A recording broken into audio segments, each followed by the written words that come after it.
What is up, everybody? Happy Tuesday and happy post Dago week. Happy Texas week. We are live here on the Motor Stardom Show Tuesday night, April 28th, 2026. We just had an unbelievable weekend at Talladega for many reasons. We had a first time winner in the ARCA Menard Series, a first time winner in the O'Reilly Auto Parts Series. We had a first time winner in the Cup Series. A lot of great storylines between all three of those races, with Cletus almost winning early on Saturday. We had some great finishes in the O'Reilly race. And then over in the Cup Series, some great finishes for a lot of guys. We're going to cover all of it.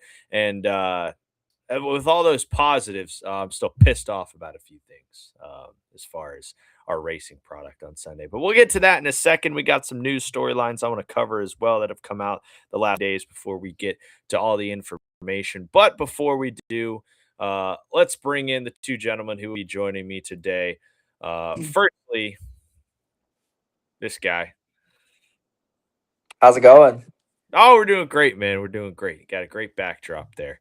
Love it. Thank you. Yeah, it's funny every time I've gotten on this show, I've actually not been in my own home. So before I was in Chicago, and now I'm in Winston-Salem, and I'm in my girlfriend's apartment. We have the hearts up, so I think we're sticking with the Valentine's Day theme even in April, going into May. So Oh yeah, we love so that. it's Shout part out of Lena. it. So Shout out Lena. Shout out the Lena crib. Now we will bring in the man who finished 17th at Talladega.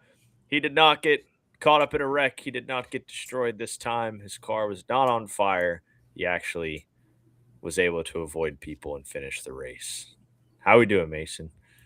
I'd be doing better if my camera would like lock in. You know what I mean? Like I'm a little blurry right now, but no, I'm doing good. If my camera will lock in here, that'd be great. But no, I'm doing great. Definitely a good weekend at Talladega. Wanted a little bit more at the end, but I think it was a weird O'Reilly race, to be honest with you. It was great at the front, but I will say it was weird just because of the fact of uh, just hold up. You guys froze on my end. This is great. We're having a great time here on the Motor Camera's Starter. back. So There we go. All right, perfect. All right. Clear. Well, I don't he's even know clear what I'm now. saying. I can see him I much am clearly. I am clear. We made it happen. I did a little work behind the scenes. But anyway, no, fun weekend at Talladega. Both on and off the track. Career best starting spot by far. Made some highlights. So that was cool. And brought it home with a clean car, and 17th, wanted a little bit more, but at the end of the day, with like you said, with the luck that I have had, I will definitely take it. So we'll move on, head to Texas, but great time at Talladega per usual, and continues to deliver both with the craziness on and off the racetrack. But yeah, a lot of good momentum to build on, and ready for more over the next couple weeks. yeah, you hit it right on the head there, on and off the track. A lot of stuff going on at the Talladega Boulevard. Excited to get out there in October. Hopefully, Kevin will be coming with too. We hope I'll we be can. there. We can all. He will be there. He says. I'll be But coming straight from a wedding, but I'll be there. sounds fitting. Sounds good. But I do want to take us back to this finish, which I believe is one of the best super speedway races, start to finish, that I have ever watched in my life, at least. You come to the final lap here. Mason, in his situations, hoping they probably would have wadded him up about a few laps ago, gotten a Yeah. chance to get up here, but relatively clean race, right? And then you got three wide for the lead on the final lap. Corey Day's going for his first career win. Sam Mayer had gotten buried back into this pack, had to work his way back up. And then you got the lap car, 28th place William Sawalich. He said, I ain't taking no prisoners. I'm going for the win. Gets into Sam Mayer. Sam Mayer spins out. That kind of gets everybody jumbled up here. Sawalich got put four wide. Unfortunate for Ryan Sieg there. Jeb Burton, Harrison Burton, all hard hits. It seems like whenever Jeb Burton wrecks, Harrison Burton's right there with him this year. I feel like they're all involved in the same wreck all the time. But nonetheless, as you can see there, under caution. Caution comes out. Don't know if anybody would have gotten there anyways, but Corey Day is a first-time winner in the NASCAR O'Reilly Auto Parts Series. Something that we felt like was probably going to happen here pretty soon, but maybe not on a super speedo, right? Maybe not on Talladega, but I guess it's probably just good to get that out of the way, right, Mason? Yeah, I mean, felt like I think it shocked a lot of people, right? With Corey, and I think the whole industry has been a little bit critiquing him for a little bit, wondering, hey, is he the right guy to be in the 17 car? And obviously he was learning, but he was learning at the expense of other people, right? But I feel like we've said it on the show a couple times. I feel like Corey Day's starting to, kind of understand the racing a little bit more at this level, and starting to gain a little bit more respect from his fellow competitors, keeping the car clean, keeping himself in contention. Um, he ran a great race. There's no other way to put it. There at the end, he executed. He was in the right place at the right time and made it happen. So I mean, good for the 17 team. Congrats to Corey on that. And then on top of that, Jason Kelsey, which just on a random side quest with the Hendrick Yeah. team, gets his first win in his first NASCAR race. So curious if that's going to be a regular thing or not. But yeah, that was something else that was part of the highlight reel. It was funny because I kept hearing like that there was some sort of celebrity out, for this weekend in the O'Reilly garage, and I was like, well, who would that be? I don't really know. Like usually we bring the celebrities to the Cup races, right? That's the top level of stock car racing. I get that, but when he said, "Oh yeah, we got one in the O'Reilly garage," I was like, who's going to the O'Reilly race? That's like a big name. And apparently it was Jason Kelsey. So good for him. Congrats to the 17 team. And yeah, no, it was quite the race up front. I wish I was a part of it, but like I said, is one of like the weirder Talladega races from a guy in my perspective that was just trying to ride, hoping for something to happen. And yeah, it didn't really come, but we'll take anytime you can leave Talladega with a clean car and a top 20 finish. If in our position, I feel like that's a win in itself. So yeah, definitely an odd race, but it was definitely like a good one up front as far as just pure racing, people making moves. I think it also just shows when I watch it back that you don't need like a whole bunch of wrecks to put on a good race at a super speedway style track. So yeah, I have mixed things. I'm thinking from the driver's perspective, and then I'm thinking from a fan's perspective. So I'm kind of conflicted. I'm two faced right now, in all honesty, as I talk about it. So, but I'll hand it over to Kevin, kind of get his thoughts on what he thought. But yeah, those are kind of my take on a few different perspectives. Yeah, I think it was a good race. I'll be honest. I unfortunately didn't get to catch a whole lot of it. I was out at Caraway Speedway. Thank you for putting that up, RJ. So first thing that comes to mind is I know we're gonna dive into it a little bit later, but seeing the three wide racing is a beautiful thing. Seeing them running all out was beautiful. It's not something that we get to see quite as often anymore. In NASCAR, I would say, unless they're riding around saving fuel. So watching them all out, just kind of fight. I know it's the last lap or last couple laps. Like it's go time. But Mason, first of all, just want to congratulate you. I think you qualified, was it 10th or 11th for the race? So that was awesome. Great to see.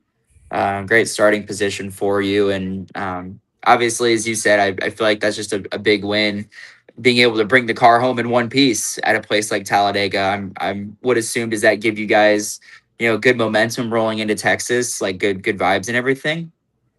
Yeah, absolutely. I mean, anytime that you can come home with a solid finish and being able to have something to build on is big within itself, right? So, Mhm.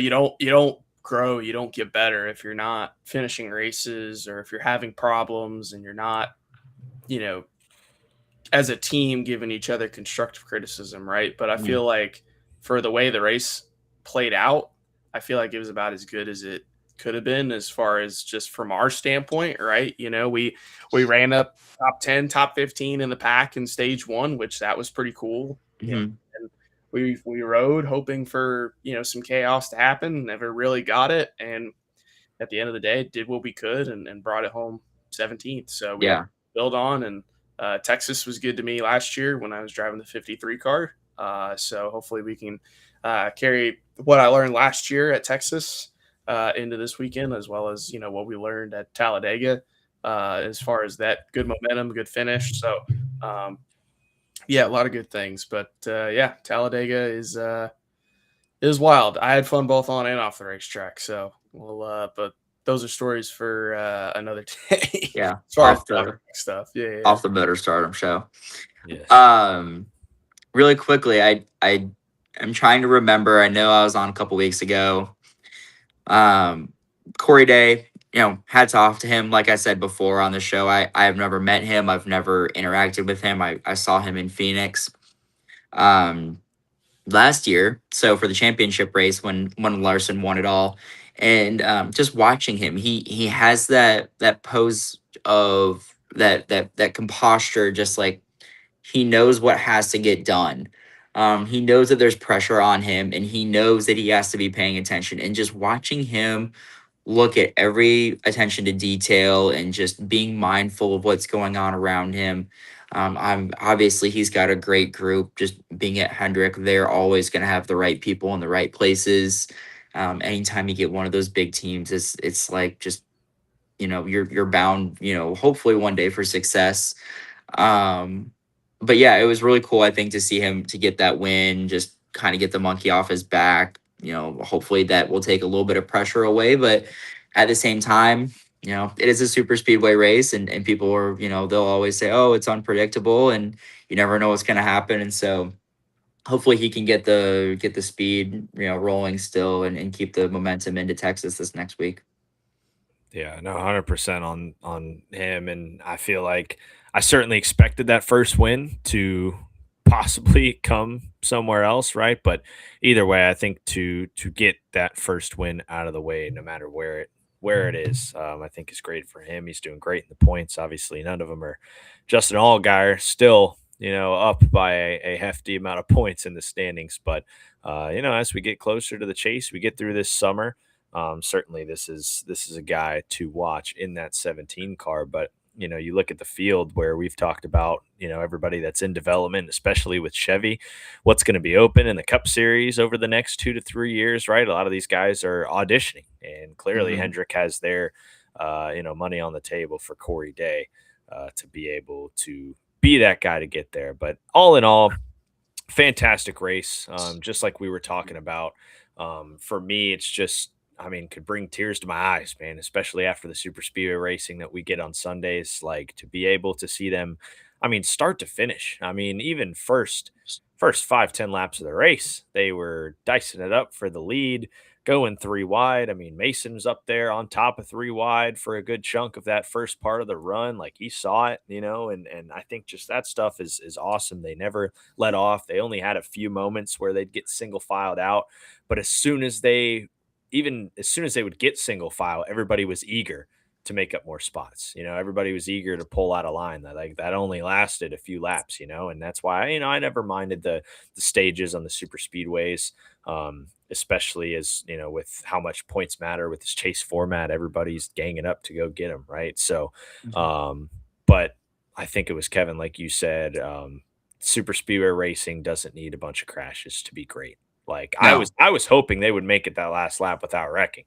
I thought, I did hope for a caution to get, our underdogs that are back there, back up to the front, give them a shot, right? You're kind of having a sliver of hope for that. But at the same time, I was like, if this finishes under green, like that's awesome. For the only wreck of the race to really be on lap 1, I think it was literally first lap of the race, Star Poli got turn on the back straightaway. And that was it. That's just a bad push. That was it. The whole race with all the moves that were being made, no natural yellows. Yeah. It was really ironic that we had a caution on lap 1 and then we had a caution literally on the last lap coming to the checkers. Like those were the only 2 wrecks that happened. Both Williams Swallow. Both caused by the 18 car somehow, some way. Not to beat it. I was going to say we love not that trying guy. Yeah, I was gonna say we're It's not just trying to. ironic that at the Yeah, beginning of the race, he was there, bad push to start Bully, gets him around. Last lap, all right, we could say Sam Mayer went up to block. Okay, I think that's just more of a last lap product. I'll have my opinion on that in a second. And then even there was an incident on pit road where he flew in there, sped. That's why he was a lap down, because he soared down yeah. pit road. I was glad we got those green flag pit stops. That was cool. So it just had everything we wanted, and I want to roll through and give some people some shout outs as well. Especially this one, because they're on the entry list for this week, and we'll get to that as well at some point in the show. But JJ Yaley, Hettinger Racing, much needed finish for them.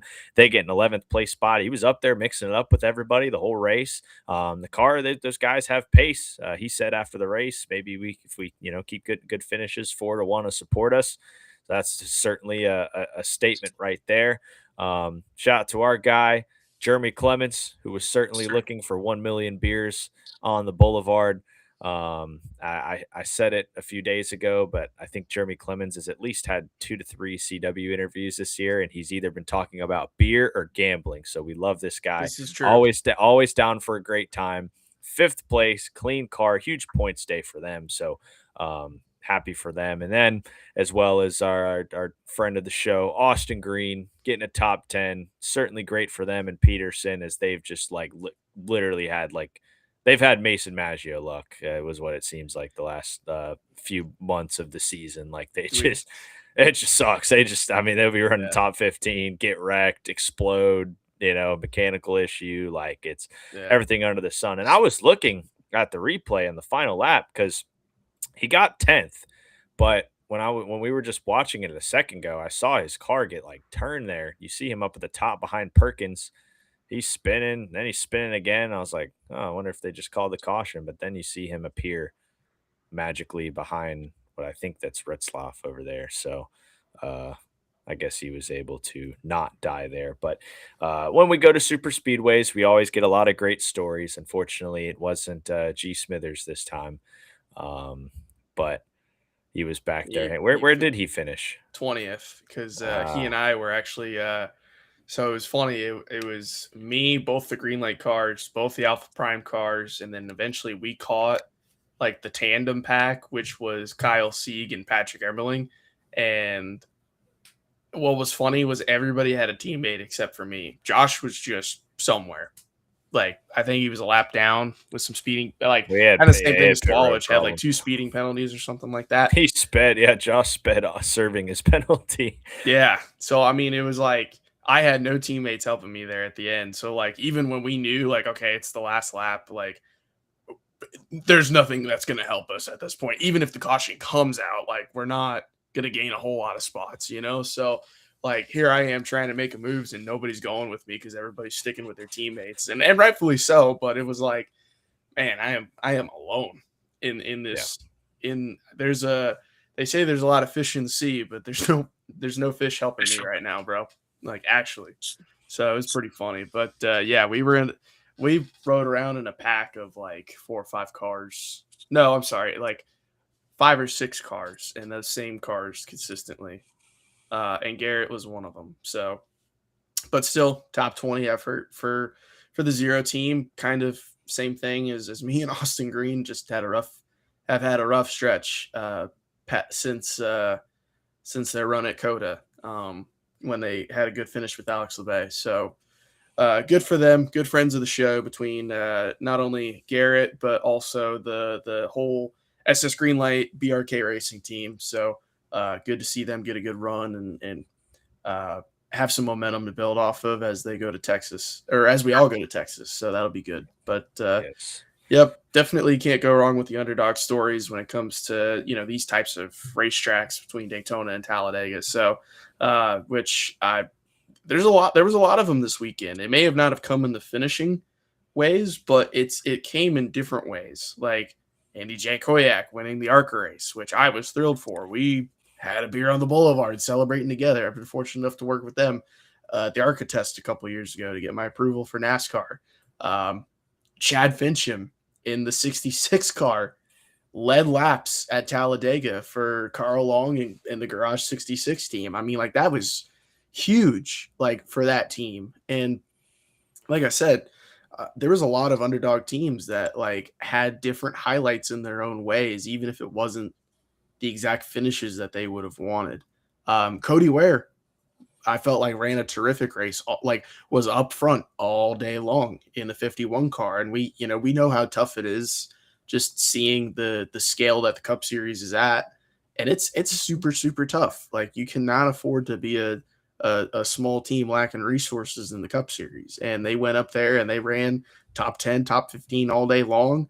They were up in the top 5 at one point, and I kind of thought back to what I told RJ last week. I said, RJ, if we're gonna pick between Cole Custer and Cody Ware, I'm gonna go with Cody Ware. Just has some better luck, and I thought my pick was gonna be right, and then the big one happened, and it took both of them out. So I was like, well, that didn't prove anything. So, but no, I mean, it's so cool to see these opportunity races, as like we call them, come into fruition, and we see those names that we don't normally talk about on a week to week basis. So I mean, we love that in this household as a group, as people that are part of smaller teams and are covering smaller teams. We love to see that. We do. We certainly do. And as we talk about the best super speedway race I've ever watched, we transition to the worst super speedway race I've probably ever watched on Sunday afternoon at Talladega. That thankfully, look, I'm a guy. I in my position, I just hope for stories. That's the only thing I root for, right? So, what saved the race on Sunday? For keeping NASCAR in the news, that was Carson Hocevar winning his first career NASCAR Cup Series race. If this went any other way, it would probably be a little bit more disastrous of a Monday yesterday. That's for sure.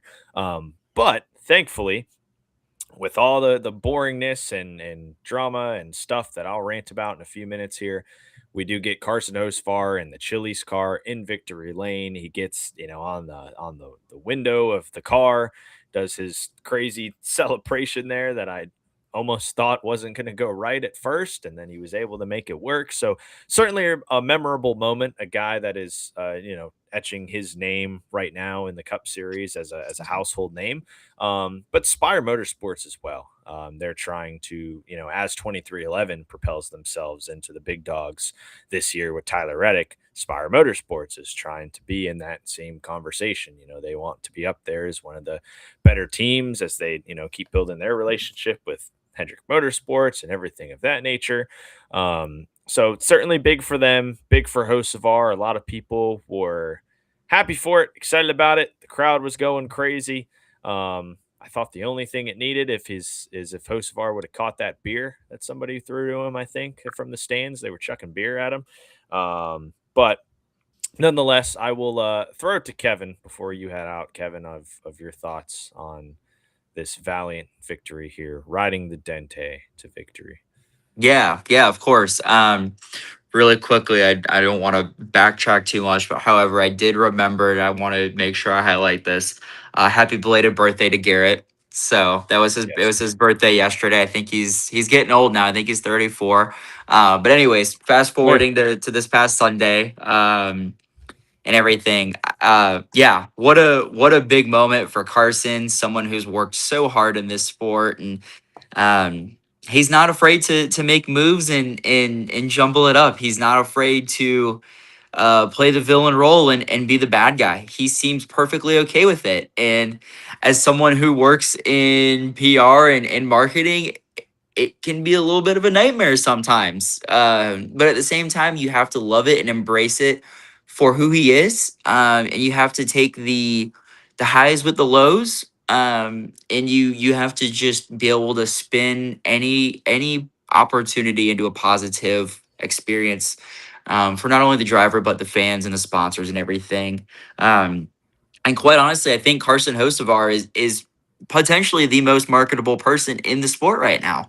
And I say that with all due respect to the most popular driver, Chase Elliott. I say that with all due respect to Denny Hamlin and the 2311 team over there and everything, and Tyler Reddick. But he's a young kid. He's, I think, 21 or 22 at this point, maybe 23. I don't think so though.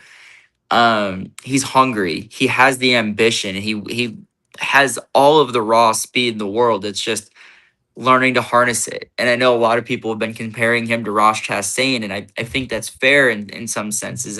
But I also I see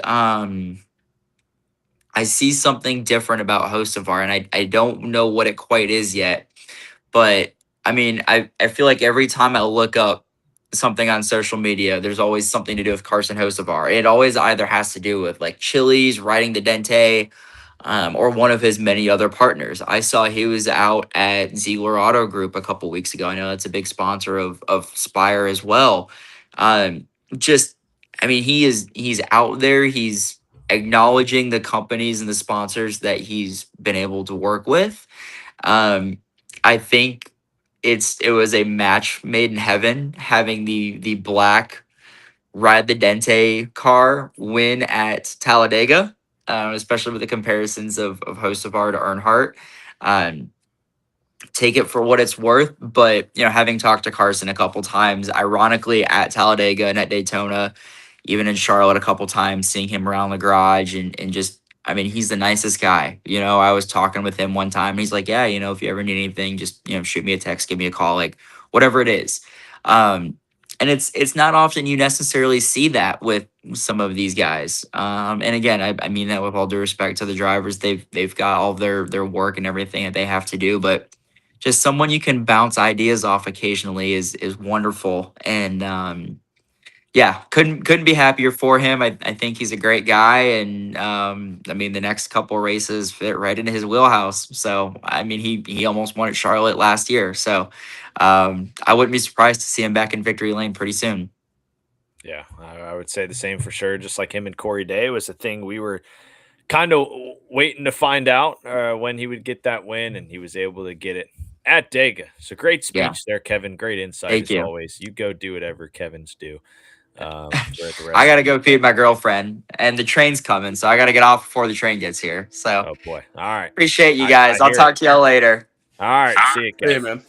Bye, guys. But I literally hear the train in the background. Wow, that's great. Very Um, convenient.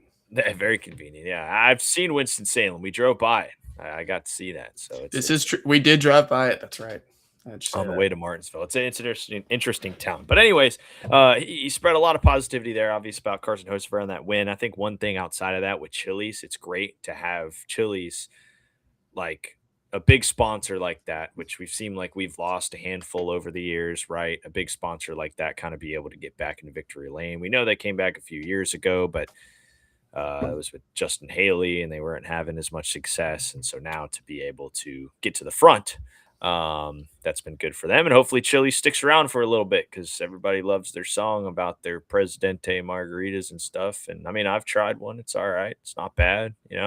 So, I might have to have another one, we'll see.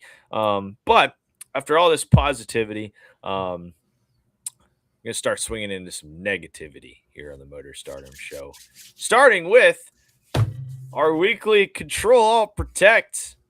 What are we doing segment of the week? And boy, you can probably imagine where this one is going to. Thank you for Control Alt Protect, as always, for sponsoring this segment of the show. And yeah, this is what are we doing? And I will explain because obviously, in general, like I mean, you look at this and you're like, yeah, like what are we doing? We're wrecking the whole field. This was huge. I mean, I That don't was know the what huge one. that That was the was huge not one. the big one. That was the It was huge not the one, big dude. one. This was the huge one. I mean, it legit took everybody. It was almost like Bubba got turned and everyone's like, well, I'm just throw myself in here too. I'm pretty I sure mean, there was like 3 cars that were just like riding at the tail end of the field that actually made it out, and I was like, yeah, I know yeah, McDowell kind of no, made it through there. I think like Daniel Dowding the involved. 44, I think, 40, made it 44 through. was hanging out all race. Yeah, Joe, pretty Joe much. Gase was having a great time driving around. Poor Casey Mears, man. We got to send out respect. Fan of Motor Stardom, Casey Mears was hoed for making the race because of rain in his Beard Motorsports car, which was going to be a really cool opportunity for him. But on the flip side, people thought it was pretty funny because Chad Fincham made the race in the 66, obviously because of points and everything like that. But yeah, what are we doing? Number one, like I said, because we wrecked the entire field on the back straightaway. But the part that angered me the most, and not even just for the fans at this point, because like people love crashes, and the crash was all over the random Twitter pages, the clickbait Twitter pages that post about Kai Cenat and Duke Dennis and It's everything like true. that, saying big NASCAR crash. And then so yeah, hell yeah, we got millions of views. Great. But the part that frustrates me for the drivers is that first stage was about 90 something laps. Um, all that they did literally was ride around and save fuel. There was zero racing. The only guy that raced for a second was Chad Fincham, and he drove that car to the front and led laps. From Um, last to the front, like no exactly, joke. That literally was from like last to literally the from front. last. So they literally drove around, did absolutely nothing. And I understand what NASCAR did. They were trying to just kind of, Steve O'Donnell said it, they were just trying to put a band aid on the big problem. And they know it's not the big fix, but what they did was make the second and third stage, 40 laps. So they wouldn't have to pit, wouldn't have to worry about fuel. So they kind of just threw away the first stage. It's funny to say that, right? The highest form of stock car racing, like that, we just did that, right? The first stage, they just threw it away. They literally just said, this doesn't matter. Everyone's going to fuel save. We'll just let it ride. Um, I think if that was the case, they should have made the race earlier. Like if the race doesn't matter until an hour and a half later, like, move the start up. Why are we starting at 3:20? But I just, it's completely pointless because that wreck happened at the very beginning of the second stage. Like they were legit a couple laps into actually racing for the first time all day, and you wrecked the field. So like you're telling me as a driver in the car, I just drove around, did absolutely nothing for 90 plus laps, like literally nothing except for plan my pit stop, where literally seven of them got penalties and it didn't matter anyways. You could have just went up there and led laps, you were going to the back anyways. Um, they did absolutely nothing. And then they're like, all right, man. And an hour and a half of legit driving in circles, doing nothing, time to race. Everybody's gone. Like me as a driver, I would be so pissed. I would feel so pointless. Like I already feel pointless when I do a long form iRacing event and I get wrecked at the end. And I just, the first thing I think of is, boy, I just waste an hour and a half of my life, like for no reason, right? And drivers probably feel that too. They probably felt that in general at super speedways where you run all race right in the pack, mixing it up, and just for on the last lap to get binned up and finish 27th, like you feel pointless anyways. But in that instance, I would just be so pissed off. I mean, it's unbelievable that we were at the point with the Cup Series racing at Talladega that is supposed to be like the pinnacle of excitement, right? Like we love short track racing too. We love mile and a half racing, but we know when we go to the super speedways, but especially Talladega, it's the widest track we go to. It's widest track we go to, but when they race, they only use two lanes of the racetrack. We see the last 20 laps of the race. So when I say it was the worst super speedway race I've ever watched, it's because it was. It quite literally was the worst I've ever watched because for 90 plus laps, we watched them fuel save. But obviously, we all were, and I was saying the same thing, like on Twitter, like Jeff Gluck was saying it. Like, I know this sucks, guys, but the reason they did this is so that, hey, in about an hour, they're going to start racing. So I know it sucks, but stay tuned. Then they start racing, everybody wrecks. Half the field's gone. So now everybody's just sitting double file, and we literally just double filed out to the end of the race. That was it. Like no, like that's been the Talladega finishes for the last like 4 years. I mean, you can watch it here.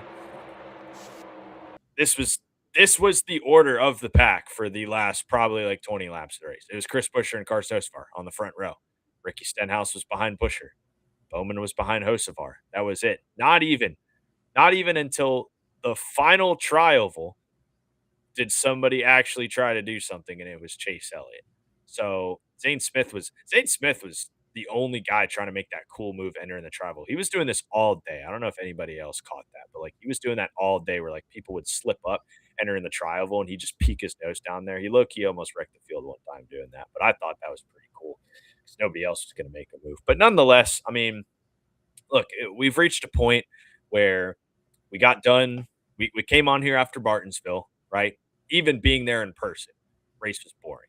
Like, we have lost the plot of short track racing. We go to Kansas, the mile and a half. We're like, okay, yeah, next gen sucks here, it sucks here, it sucks here. But boy, that mile and a half racing is the most peak thing ever. Okay, we go to Kansas. Not gonna lie, race kind of sucked. And I've enjoyed the mile and a half races sometimes on mile and a halfs. I think they're a little overrated. I think it's just slot car racing. That's what the next gen car is. Um, but then we go to Talladega and we see, like, again, one of the worst races possible. So I don't know. I'm just tired of it. That's what makes me cry tears of joy, legit, watching the O'Reilly race on Saturday, because it is like true racing every week. Like, we're gonna go to historically one of the worst tracks in the last decade this weekend, and guess what? We're probably still getting a banger on Saturday, Mason. Like, there's gonna be good parts of that race because they're actually racing. And I will say, the track's getting better. Like, we gotta give Texas the benefit of the doubt, or at least I will. I mean, Yeah. what you feel as a driver over the years, but as a fan, and from what I've heard, it has been getting better as a racetrack because it's aging. It's aging, it's getting Yeah. a bit wider. So, like, I know we're gonna see a good race this week, but, like, I don't know. I'm just tired of it. The car is so wrong. Shout out Steve O'Donnell for becoming the CEO, new CEO of NASCAR. He said some great things this week. You got to fix this car. We got to fix this car. I mean, we just cannot Yeah.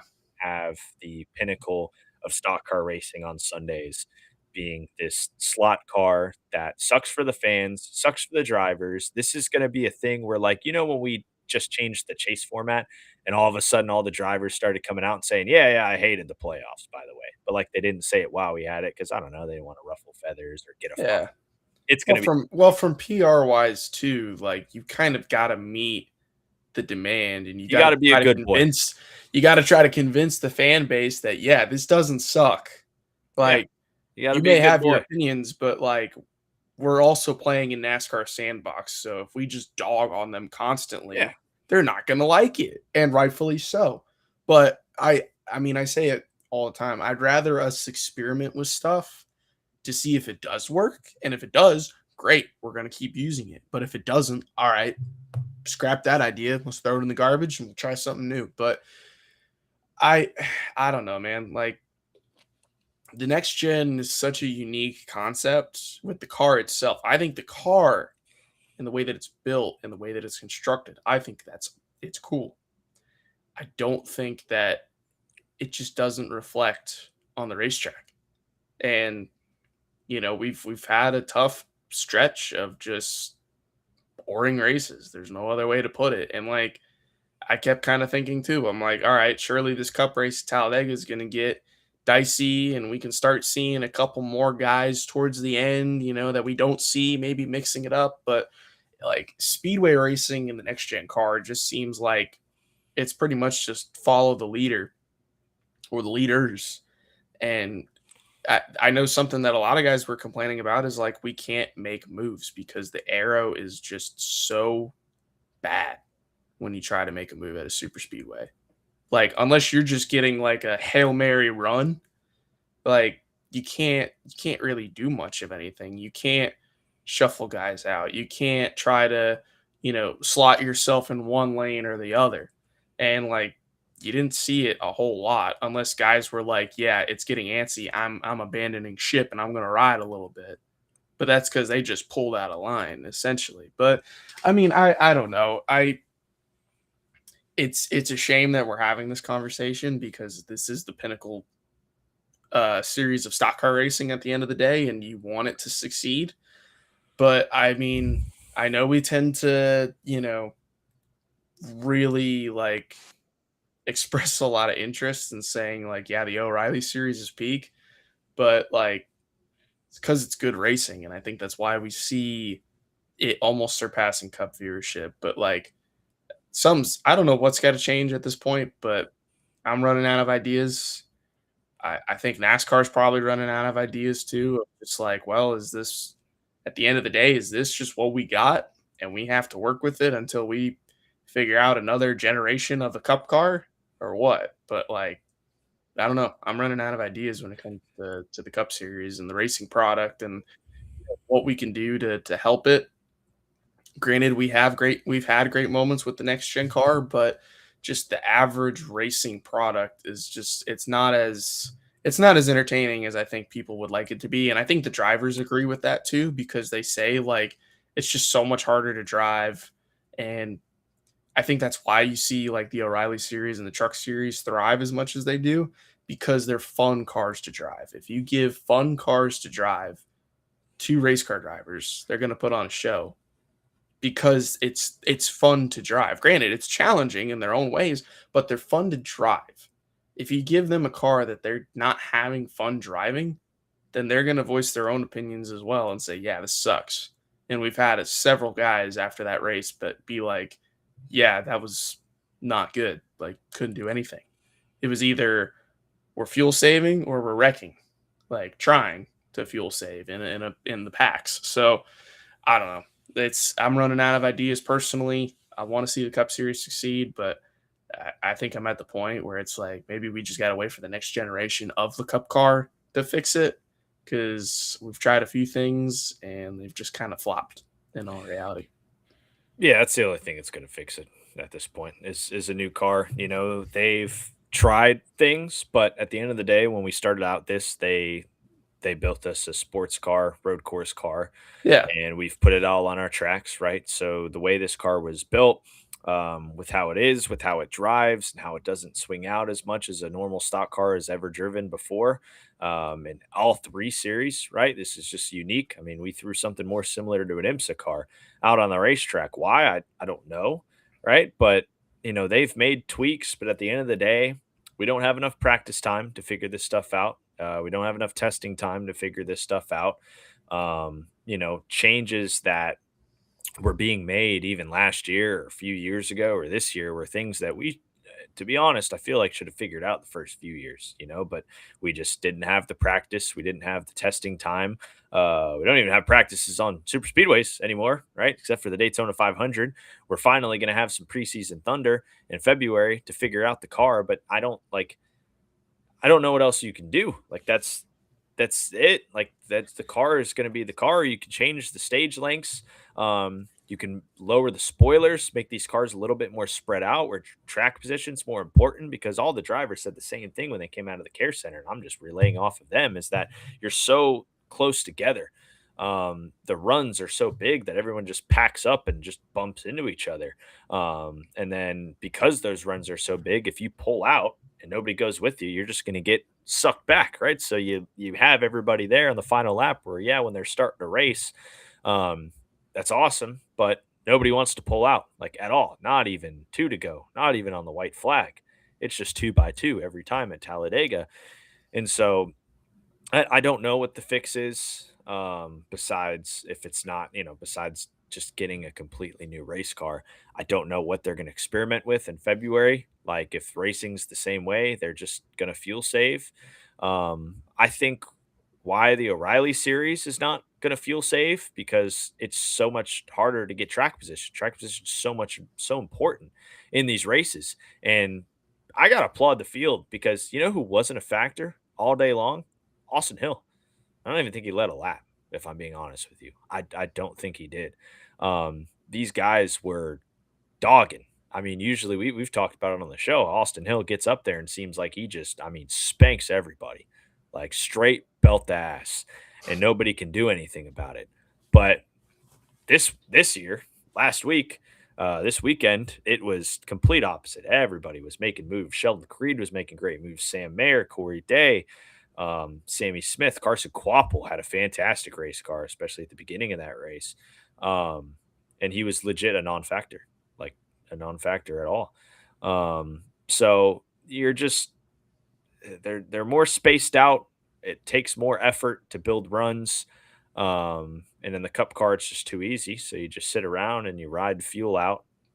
It's funny. It's like a double-edged sword because they sit there and run, save fuel for 90 laps. And then either A, you're still in the pack because the suck is so big, or B, you just wreck right after, So it's just, I don't know. It's just pointless right now. I'm glad we have the chase format so we can at least have some storylines to follow, but we got to get rid of the race car. I don't know why we ever stepped away from what stock car racing's foundation was built upon to get to this new car.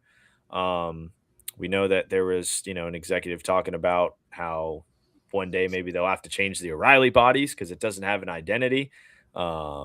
Like we talked about last week, that would be the end of the Still ticks sport. me off. I'm gonna That be would be honest the with end of the you. sport as we know it if they Oh, change the O'Reilly 100%. series. That's the only reason why a lot of us are still here. Like, and I've been honest with this on past weeks and telling people, like, not that I ever would like depart from the sport, obviously, not that I ever would completely lose interest. I'm still going to watch and cover the Cup Series, but like the O'Reilly series is what is giving me flair, like the last forever.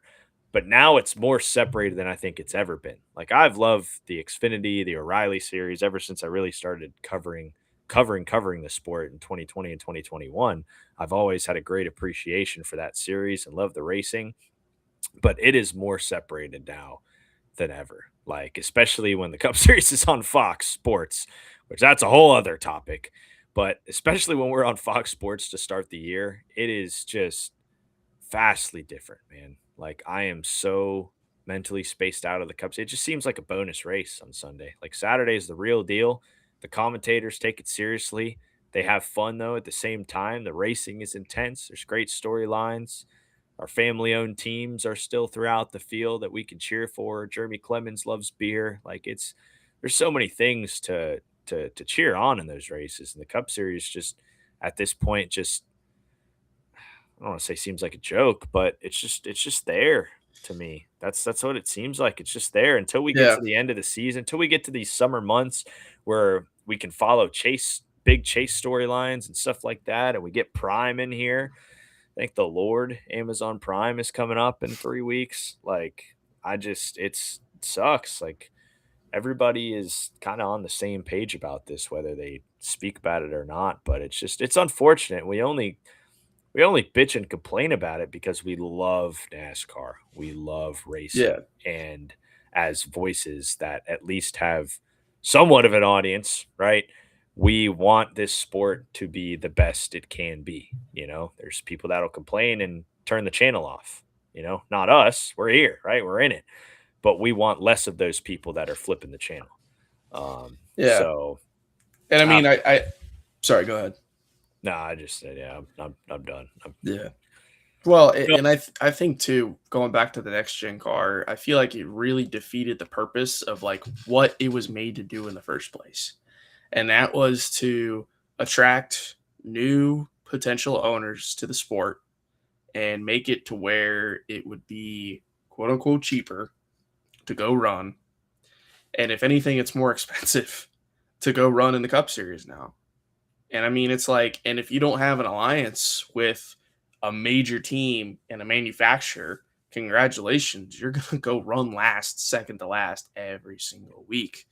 And I mean, like, this is no disrespect to those open teams that are showing up and are trying to give it the best shot that they can. But, like, like, I feel like you know what you're going to sign up for when you show up to the track in an in a unchartered car on an average weekend.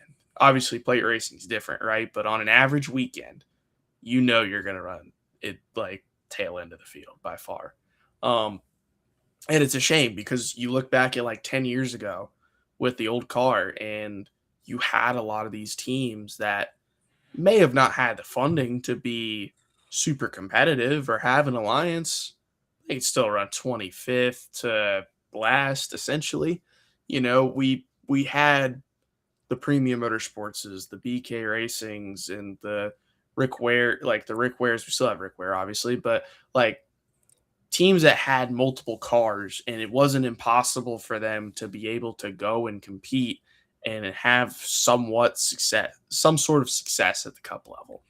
We don't see that anymore. We don't have any other, teams that are wanting to really get invested anymore because it's so expensive and it's so hard to be a part of now. BJ McLeod was on the Dale Jr. Download this past weekend. Shout out to BJ. Had a great finish with Daniel Dye. Just a great dude in the garage area. Love seeing him, whether he's racing or not. It's always great to see BJ at the track. But I feel like BJ said it best in an interview that he did with Dale, and that was the Cup Series is no longer a millionaire's sport; it's a billionaire's sport. And I felt like he was right on the money because It's so true. Like, it's crazy. Like I said, 10 years ago, you had guys that would show up with open cars, or even if they had chartered cars, they could still make it work for a couple of years. And those same teams don't exist anymore because of what the next gen car's kind of done in a sense, right? So that's the other thing that's pretty disappointing, is it's like it's defeated the whole purpose of what it was made to do. And that was to bring new people into the sport and make it accessible. Now it's so unaccessible now that I can see why like people are wanting to invest more into the O'Reilly series or the truck series or whatever, because that they have more accessibility at that level than they do anywhere else in the NASCAR top 3 series. Um, and it's really a shame, because it's like you would think that teams would want to try to climb up the ladder and then get to Cup, and you don't really see that anymore. And it's really just a shame, because it should be like that. It should be you want to compete at the top level, but it's gotten to a point to where there's nothing there, that people don't really care to get involved at the Cup level anymore unless it's something that's already pre-existing. But there's nothing original being built. So Yeah. I don't know. It's like it's so weird, because at that same point too, you look at the O'Reilly series, you look at the truck series, you see new teams come in and out, whether they're family owned and operated, or they're Cup aligned teams of some sort. They're still getting involved in those series, and they're staying around a lot longer than they would in Cup. So I don't know. And I think too, it's harder for guys like myself to be able to have opportunities in Cup as well. And I'm not saying that I, you know, could do that. Like, I would love to do it, but the accessibility for guys like myself, a Garrett Smithley, a Josh Balicki, just to name a few guys, like we can't get back up we can't get to that level anymore, because like it's cost so much money just to go run with those unchartered teams. So I don't know. It's really sad when I look at it, because that should be the level that you should chase after. But NASCAR's just made it so difficult now, with the state of where the sport is at for Cup, and I think it shows on the on track, results and the racing product. I hope we can get back to where we were, to where we had the accessibility to really get to the Cup level and excel with it. But right now, that's just not the case. Yeah, and lastly on that subject, as far as the next gen car, like I feel for the drivers too, because I feel like in a sense we are harming legacies a little bit with this car. This next gen car is so car driven. So many people have said it, veterans and young drivers, that you can't really go and change your day. You can't go and overdrive this race car like you could with an O'Reilly car or a truck car back in the day in Cup. Like, you got what you got. At the end of the day, Yeah. you roll out, your car sucks. Like, that's it. I look at these runs where Joey Logano's running 3 laps down at Darlington. William Byron's 3 laps down at Bristol. Like, all that happened was they missed the setup. But could the driver go out there and be like, this car stinks, but I'm gonna go up there and make up for it? Like, just doesn't happen with this car. Like, do I believe that Kyle Busch is as good as he was in his prime? No. But is Kyle Busch like terrible? No. Like, they just can't get it together. And when he tries to overdrive it, when he tries to be Kyle Busch like he could be in the past, he wrecks, because that's just what this car is. And so it stinks. I think we are harming legacies a little bit in that regard. I wish that we were able to showcase our drivers' talent a little bit more, other than just them being slot cars. And we showcase talent for sure. Like, Kyle Larson is still going to be a dog, cream of the crop. Ryan Blaney, I think, is the best long run driver in NASCAR right now. But those guys have pretty good cars, and pretty good motors under those hoods. So, and like you said, with all the small teams that can't enter, like, yeah, the ownership model is very attractive right now to millionaires, right? Like, there's Billionaires, not yeah, millionaires. millionaires, Like, billionaires. a millionaire can't do it anymore. Like, they really can't. And it's that's the crazy part, is it's like you have to have billions in order to do this now. I mean, just to get a charter nowadays, like the pricing is through the roof. If you want to compete in the Cup Series full time, you've got to spend a lot of money. And like even these unchartered teams are like just trying to break even. Like unless you got a charter, you got to spend millions and millions and millions of dollars on them because the price for them is only going up each year. And like I don't know, man. It's still just baffling to me, like how much, like when I really look into it, how much it takes to go do it at this level. And even like I use Rick Ware Racing as an example all the time because people love to dog on them, right? Like, yeah, they're not trying, they're not doing this. They're trying. Why do you think they've been partnered with so many different teams trying to find out how can we elevate the program? It's hard to do because as soon as they find something, congratulations, the top teams have found two other things that are going to make them even better. And it's like, well, dang, they're spending like RWR is spending money, Haas is spending money, all have alliances and resources, but because of the way the car is and because of where the sport is at, they're not going to run any better than where they're running. And it's sad because like I feel like nothing's worse than putting all the time, money, and effort, blood, sweat, and tears into it and not doing any better than where you would have been if you just stayed where you were at. It's sad. It really is. But that's just the reality of where the Cup Series is at. Yeah, and the O'Reilly series is attractive right now, and It people say, is. oh, well, Ford dropped out. Ford's not there. Well, I mean, that's not because of the product of the O'Reilly series. They just don't care about having a development program. They're more worried about Formula One at the moment. Yeah. And they're Oh, really? I mean, I was going to say too. I was thinking in my Yeah. head, like think what two manufacturers have the most activation at the racetrack, sponsorships. It's Chevrolet and Toyota. Like Ford doesn't really care. If they don't feel like they need to spend their money at some point, apparently there was a quote saying, "Oh, we're just going to lose money in Xfinity, so we're not going to do it." That's just where they feel like they're at. That's why all the teams left.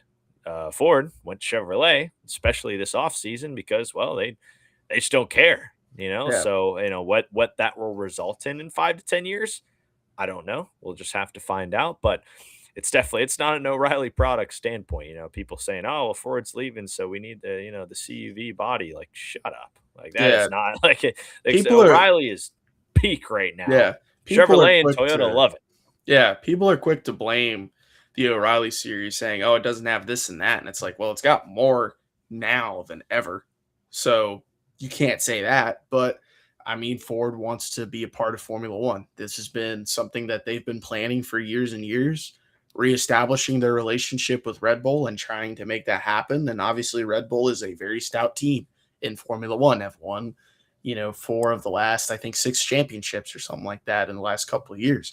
So, I mean, like, yeah, they're going to, like, at some point, they're going to have to look at their racing budget and be like, well, where do we cut costs so we can put forth a valid effort into the Formula One program? And from what, I mean, it's pretty evident. It's no secret. It was a lot of O'Reilly Auto Parts Series teams. So, and in all reality, from their perspective, they have the two things that they want to represent. That's representing the Mustang at the Cup level and representing the Ford F-150 at the truck level. That's all they really need is that in order to try to sell more cars and trucks. Yep. But, that's where they cut the cost was the O'Reilly programs. That's why so many teams said, all right, we're jumping ship. We're going to Chevrolet because Chevrolet cares and Chevrolet is going to give us what we need in order to succeed. And it's pretty crazy because like Ford has no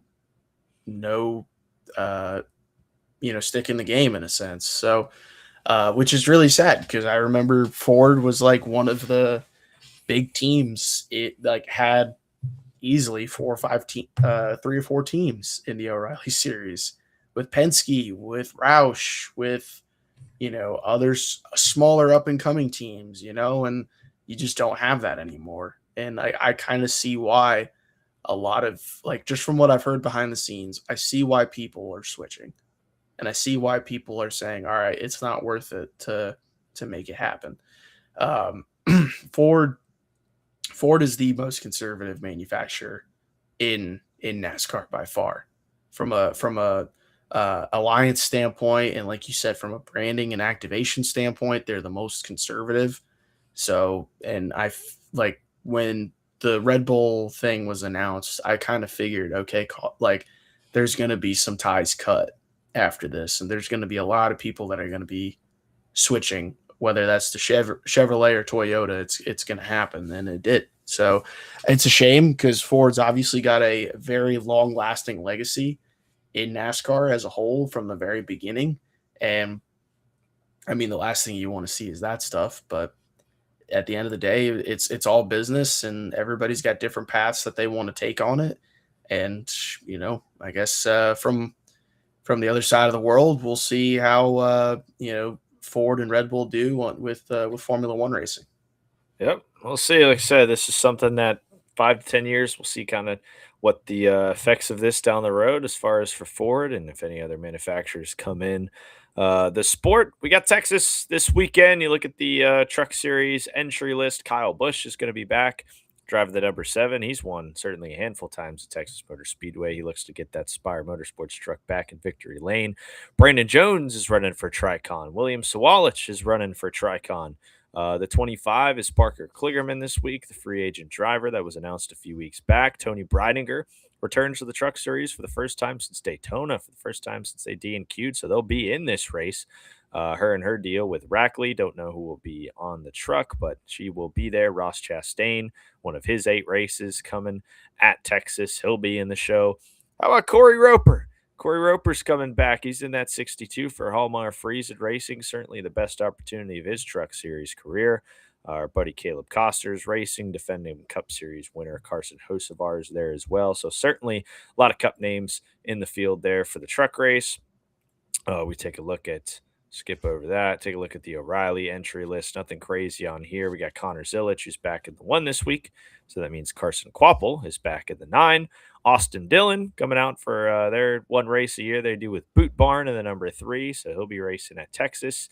First time I went to Boot Barn was in Texas last year. So pretty cool place. Shout out Boot Barn. Shout out to RCR getting that deal done. Like we said, for the first time since the 1990s, I believe the stat was no Ford on the entry list for O'Reilly. But we do have 3 Joey Gase Motorsports cars. Joey's bringing the 53 out of the shed. And then we have Dawson Cram in the 74. Mason's back in the 91. Kyle Larson is back in the 88. And Brad Perez is in the 42. Hang on now. Did you see some of the changes before the show with the entry list? I was pretty shocked with the Cup. Hold on. Oh, at the Cup level? No, with O'Reilly's. Oh, hold on. This picture's from a few days ago. There was a lot of the NASCAR app real quick. Yeah, shout out to Twitter for keeping me in the loop with that, because I'll just view it once and not look at it again. Shoot. We're down to a full field now. It's a full field. Oh, we got Dawson Crams in the 35. Crazy for Joey Gase. So that is it interesting. Will be a full field, and those guys are locked into the show. So David Starr is in the 53 as well. So shout out David.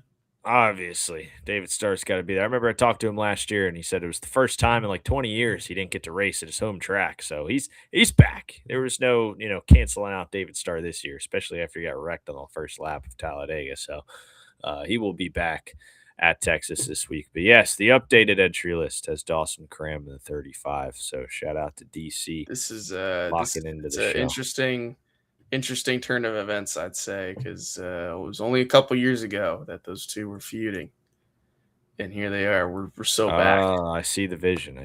Yeah, I'm gonna be asking him some questions because now I'm curious. So, but yeah, well, I know because we have a diecast of it in our room, little bumper. So, but shout out to them. It's good to see. Always love seeing Dawson in the field and being able to showcase his talents. He's does a lot with a little, that's for sure. So, and then we'll move on to Cup. I'll let you take it from here.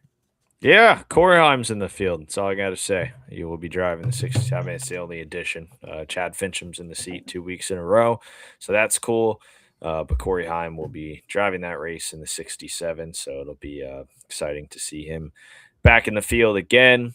A few shout outs before we head off the air here. New Ram announcements came out on Sunday. Clint Boyer will be driving the Ram 25 at Dover. And then they did a double whammy. They've been doing broadcasters for the last few months here. Jamie Mack is back in the seat. Jamie McMurray will be in the number 25 for San Diego. So I don't know how that came out or selected, but Jamie Mack will be doing a road course for Ram. I already went over that. Shout out Noah Gregson, got a top 10, much needed top 10, and got to hang out with Gangster Granny pre-race on pit road. Said he was in his Cougar era per se. Oh God, we already talked about it, but shout out to Andy J getting his first career ARCA Menard Series win at Talladega. So cool to see. And then last but not least, shout out to Bapple. Tried my first Bapple. We're so weekend. back. What'd you think of it now that you say this?